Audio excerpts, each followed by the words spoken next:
जब बात peoples party की होती है तो पीपल्स पार्टी की हुकूमत बनाने की पूरी कोशिश है गिलगित बल्तिस्तान में, और इस जो है सबसे ज़्यादा सीट्स भी गिलगित बल्तिस्तान में पीपल्स पार्टी ने ली हैं। जो कश्मीर के मामलात हैं उसमें भी जो मेन स्टेक होल्डर है वो पीपल्स पार्टी है, क्योंकि वहाँ पे पीपल्स पार्टी की हुकूमत है।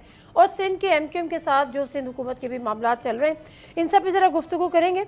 और इस वक्त हमें ज्वाइन किया है सैयद नैयर हुसैन बुखारी साहब ने, secretary general Pakistan peoples party. अस्सलाम वालेकुम बुखारी साहब। वालेकुम अस्सलाम। बुखारी साहब, आप इस वक्त भी गिलगित में मौजूद हैं।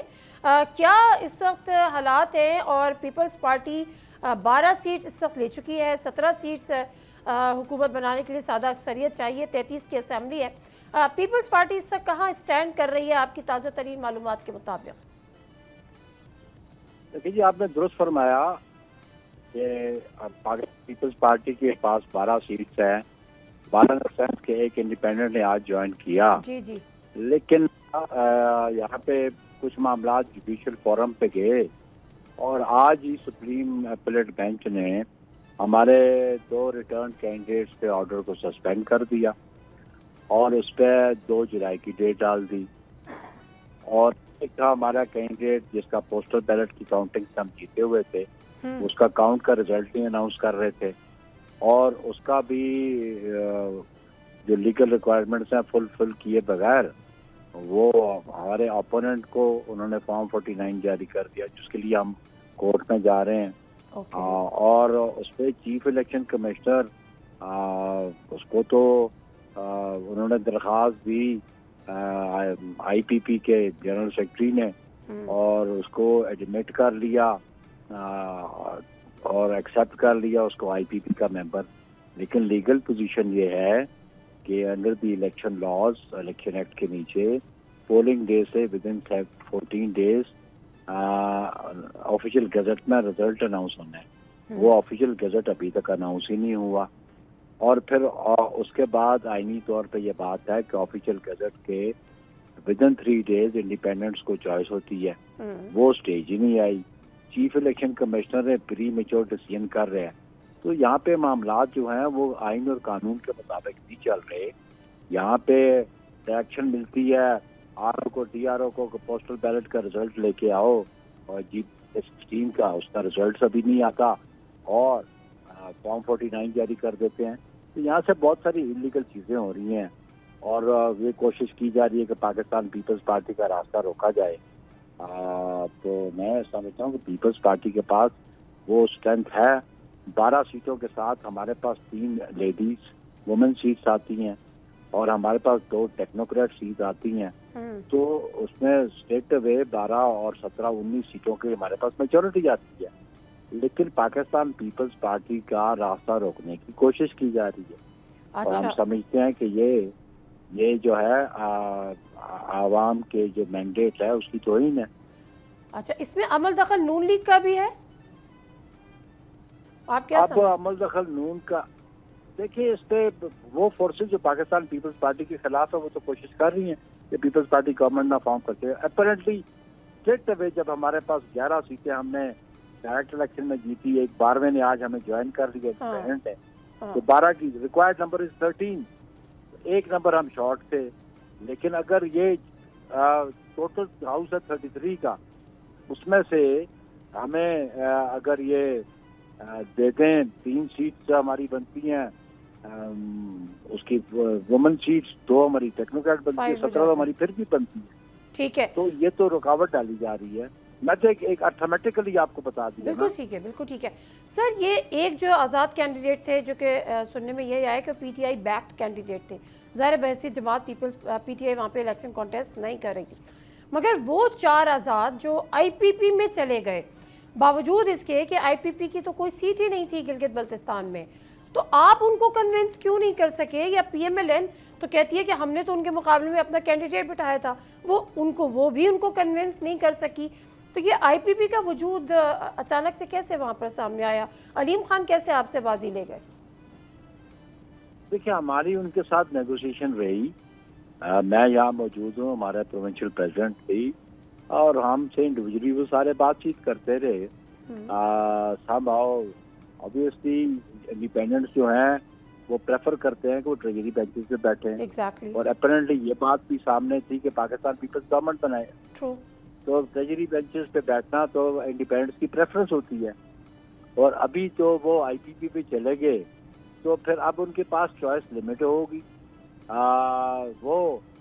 कल हमसे मिले थे आईपीपी वाली लीडरशिप, हमारे से मुलाकात करने आई थी और उन्होंने कहा जी हम आपको सपोर्ट करने को तैयार हैं। और तो हमने कहा ठीक है, हम इस पे अपनी क़यादत से पूछेंगे, आपकी रिक्वायरमेंट हमें बता दे। ज़ाहिर वो मिनिस्ट्री डिमांड कर रहे थे, तो ये मेरी क़यादत अब फैसला करेगी कि हमने गवर्नमेंट कैसे बनानी है, किसको अलायंस में लेना है, किसको आप अपने साथ शामिल करना है। कल जो नवीद कमर साहब की स्टेटमेंट आई, ऑब्वियसली कि उन्होंने कहा कि नून के साथ इस्लामाबाद के लेवल पे बात हुई है, पर इवन फॉर दैट मैटर मेरी मुलाकात यहाँ पे और मेरे प्रेसिडेंट की मुलाकात अमीर मुकाम जो मुस्लिम लीग के KPK के प्रेसिडेंट भी हैं और उनका जो प्रोविंशियल प्रेसिडेंट है GB का, उसके साथ हमारी भी बातचीत हुई थी। तो ये जो कंटिन्यूइंग प्रोसेस है, डायलॉग रहता है, लेकिन कोशिश की जा रही है कि पीपल्स पार्टी की गवर्नमेंट ना बने, या बने तो बड़ी डिलेड स्टेज पे बने।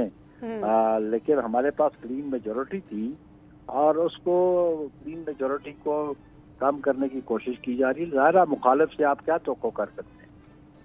ठीक है, चलें, यानी PMLN भी आपके साथ इत्तेहादी के साथ में मिल चुकी है और IPPs के जो लोग हैं वो भी चाहते हैं कि उनको वजारतें मिले। सर ज़रा कश्मीर पे आ जाते हैं। बिलावल भुट्टो ज़रदारी साहब ने जो फ्लोर ऑफ द हाउस अपनी स्पीच में ये बात कही कि जो 12 जो महाजरीन की सीट्स का मामला है तो वो धौंस धमकी बदमाशी से नहीं हो सकता। आप क्या समझते हैं फिर, क्या इसका तरीका है? पीपल्स पार्टी का स्टांस क्या है? क्या आया कि ये 12 सीट्स कम करनी चाहिए या ख़त्म करनी चाहिए, ये मामला ऐसे ही चलना चाहिए? लेकिन चेयरमैन बिलावल ने बड़ा कैटेगोरिकली कल फ्लोर ऑफ द हाउस पे कहा कि हम जनरेशन को इग्नोर नहीं कर सकते। This is on record now ना। अब बात यह है कि जो वो जॉइंट एक्शन कमेटी है वो एक पॉलिटिकल पार्टी नहीं है, वो अवाम की नुमाइंदा नहीं है, वो एक प्रेशर ग्रुप क्रिएट करके वो बात करवाना चाहती है जिसके लिए आईन और कानून में तरमीम की जरूरत है। तो डायलॉग में जबर नहीं होता, अगर वो जबर से करेंगे तो रियासत जबर एक्सेप्ट नहीं करती। दूसरा हल क्या है? दूसरा हल है बैठ के डायलॉग करें कलअदम पार्टी के साथ।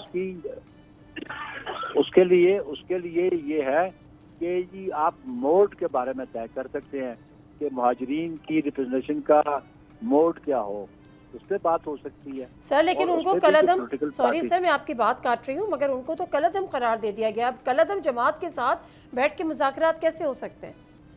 आपकी हुकूमत ने उनको कलअदम करार दे दिया। लेकिन नहीं, देखिए जी, बात कलअदम तो हमारी हुकूमत ने नहीं, उनको तो कलअदम करार दिया उनकी सुप्रीम कोर्ट ने। वो आज़ाद कश्मीर की सुप्रीम कोर्ट ने उनको कलअदम दिया ना, पाकिस्तान की सुप्रीम कोर्ट ने या पाकिस्तान की गवर्नमेंट ने तो कलअदम नहीं करार दिया। लेकिन for the larger interest of Kashmir issue, in the larger interest of the Kashmir issue, मेरी क़यादत ने कहा कि डायलॉग होके इसको रिजॉल्व करना चाहिए। आप ये देखें कि जो हॉस्टिलिटीज पाकिस्तान में क्रिएट होती हैं वो at the behest of Hindustan होती हैं, बलूचिस्तान में हो या KPK में हो। और अभी ये कुछ लोग मेरा ख्याल है उनके आलाकार बन के अनरेस्ट करना चाहते हैं। इसके लिए रियासत और पाकिस्तान की जो जमातें हैं वो कतई इस बात की इजाजत। ठीक है सर, सिंध की अगर मैं आपसे बात करना चाहूँ कि वज़ीर आला सिंध की तब्दीली भी ज़ेर गौर है? मेरे नॉलेज में नहीं है। ये आप, मैं तो अभी कई दिनों से गिलगित में बैठा हूँ, मेरा तो किसी से राब्ता ही नहीं है, तो मैं ऐसे कोई कमेंट नहीं कर सकता। और जो MQM कह रही है कामरान टिसोरी हमारी रेड लाइन है, उनको भी वापस लेकर आए? देखिए जी, मैं तो I am out of with the Sindh politics, तो मैं इस पे कमेंट नहीं कर सकता हूँ। मेरी नॉलेज में कोई वहाँ के हालात वाक़यात नहीं है। ठीक है सर, नून लीग का अगर आप सिर्फ इतना बता सकें कि नून लीग के साथ जो मामला चल रहे थे 28वीं आईनी तरमीम की कुछ शिकों को लेकर, चाहे उसमें एनएफसी हो, चाहे उसमें वफाक को कराची मतलब सिंध वाला मामला हो, 18वीं आईनी तरमीम वाला मामला हो, ये तमाम मामला जो जिनका गाहे बगाहे जिक्र भी किया बिलावल भुट्टो जरदारी ने अपनी पूरी गिलगित बल्तिस्तान की इलेक्शन कैंपेन के दौरान, नून लीग से इख्तिलाफात तय पा गए, ख़त्म हो गए? देखिए नादिया मिर्जा, एक तो थोड़ा सा ये आपका जो क्वेश्चन है ना, ये टू सम एक्सटेंट प्रिजम्पटिव या अजम्पशन पे है कि ये हो रहा है। सो फार 28th अमेंडमेंट के बारे में गवर्नमेंट ने कोई ड्राफ्ट तो प्रपोज नहीं किया मेरी क़यादत को। जब वो हमारे साथ शेयर करेंगे तो उस पर हम अपना रद्द अमल देंगे, हमारे क्लाउज को एग्जामिन करेंगे, उस क्लाउज के मुताबिक मेरी पार्टी अपना डिसीजन करेगी। तो अभी तो हम उनके साथ इस हद तक अलायंस में बैठे कि हम ट्रेजरी बेंचेस में बैठे हैं, हम उनकी गवर्नमेंट को सपोर्ट करते हैं, हम उनको जो रिक्वायर्ड नंबर की स्ट्रेंथ है वो पीपल्स पार्टी फराहम कर रही है। लेकिन डे टू डे अफेयर्स में डिफरेंसेस ऑफ ओपिनियन हो जाता है और वो रिजॉल्व भी हो जाता है। ये डेमोक्रेटिक प्रोसेस है, ये तो सिलसिला जारी रहता है। सर, जिनको आप एजम्पशंस कह रहे हैं, तो क्या बिलावल भुट्टो जरदारी साहब ने गिलगित बल्तिस्तान में ये एजम्पशंस पे अपनी इलेक्शन कैंपेन चलाई, जिसमें उन्होंने कराची का भी जिक्र किया, जिसमें उन्होंने 18वीं तरमीम का भी जिक्र किया, जिसमें उन्होंने एनएफसी अवार्ड का भी जिक्र किया? देखिए, एजम्पशन पे तो नहीं किया, बात बड़ी सीधी थी कि कराची के इशूज जो एमक्यूएम रेज करती है उसको चेयरमैन ने रिस्पॉन्ड ही करना था। वहाँ पे आप 2/3 मेजोरिटी में बैठे हुए हैं और वो जो इशू रेज करते हैं, ठीक है, कि जी कराची को वफाक के नीचे दे दिया जाए, तो आप जरा आइन को देख लें कि किसी एग्जेक्टिव ऑर्डर के नीचे किसी सूबे के हिस्से को दूसरे सूबे में या किसी और जगह उसको गवर्नेंस के लिए ले जा सकते हैं। आप काइंडली रीड योर, ठीक है, बिल्कुल, यू नो, कॉन्स्टिट्यूशन। तो you need 2/3 majority in both houses. ये 14 मेंबरों से पाकिस्तान के आइन को एमक्यूएम अमेंड करवाना चाहती है, आया इस पोजीशन में है। फिर ये आया एमक्यूएम इस पोजीशन में है कि 2/3 मेजोरिटी का रेजोल्यूशन सिंध असेंबली से पास कराएं। ये सारी जो है ना, ये खाम ख्यालियां हैं, ये गैलरी प्लेइंग है, ये सारी गैलरी प्लेइंग है। ठीक है, आखिरी सवाल, गिलगित बल्तिस्तान में जिस तरह से आप यहाँ पर इत्तेहादी हैं, उसी तरह से नून लीग और पीपल्स पार्टी मिलकर हुकूमत बनाने का इरादा रखती है? ये फैसला मेरी क़यादत करेगी कि किसके साथ मिलकर हम गवर्नमेंट बनाएंगे, या नून लीग की क़यादत बैठ के फैसला करेगी। मतलब है कि उसके बारे में मैं जिस पोजीशन में नहीं हूँ कि हम किसके साथ मिलकर करेंगे और किसके साथ मिलकर। ठीक है, और क्या वफाक में दोबारा से आपको हुकूमत में आने की कोई दावत दी गई है कि वजारत कबूल करें और बिलावल भुट्टो जरदारी साहब के लिए कोई अहम वजारत की ऑफर की गई है?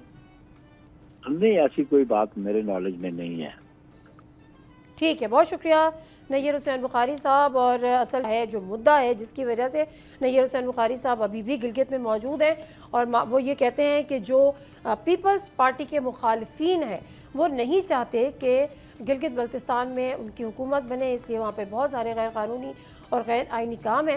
ताहम IPPs के जो 4 आज़ाद अरकान ने उनसे मुलाकात की है, उन्होंने कहा है कि हम आपको फेवर और हम आपको सपोर्ट करने के लिए तैयार है, लेकिन साथ ही उन्होंने कोई वजारतें भी मांगी हैं, लेकिन अभी तक कोई हतमी फैसला इस हवाले से नहीं हुआ। सब्सक्राइब करें और बेल दबाएं ताकि कोई खबर रह न जाए।